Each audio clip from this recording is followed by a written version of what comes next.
À Washington, une rencontre historique, la première depuis 1993, pourrait marquer un tournant dans l'histoire du Moyen-Orient. Pour la première fois depuis plus de 30 ans, des représentants du Liban et d'Israël se sont retrouvés face à face sous médiation américaine. En présence du secrétaire d'État Marco Rubio, des diplomates libanais et israéliens ont ouvert des discussions afin d'amorcer des négociations directes entre deux pays officiellement en conflit.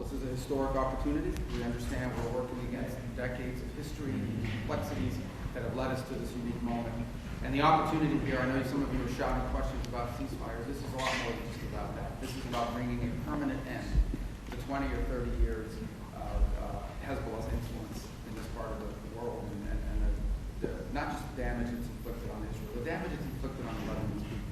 And the hope today is that we can outline the framework upon which a permanent and lasting peace can be developed, so that, as I said, the people of Israel can live in peace, and the people of Lebanon can live not just in peace, but the prosperity and security that they deserve. L'objectif est de dépasser la trêve de 2024 et d'ouvrir la voie à une paix durable.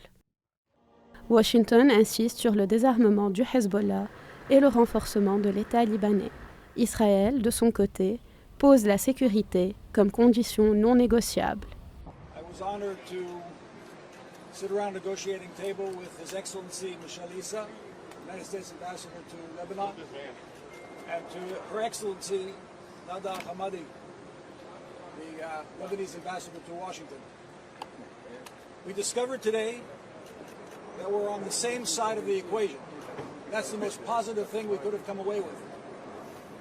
We are both united in liberating Lebanon from an occupation power dominated by Iran called Hezbollah.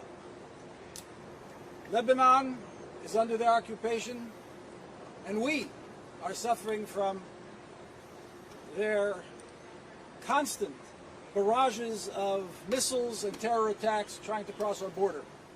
Côté libanais, on réclame un cessez-le-feu immédiat alors que la crise humanitaire s'aggrave au sud du pays. Malgré cette dynamique, les obstacles restent nombreux. Mais une fenêtre s'ouvre avec l'espoir, encore fragile, d'un apaisement durable.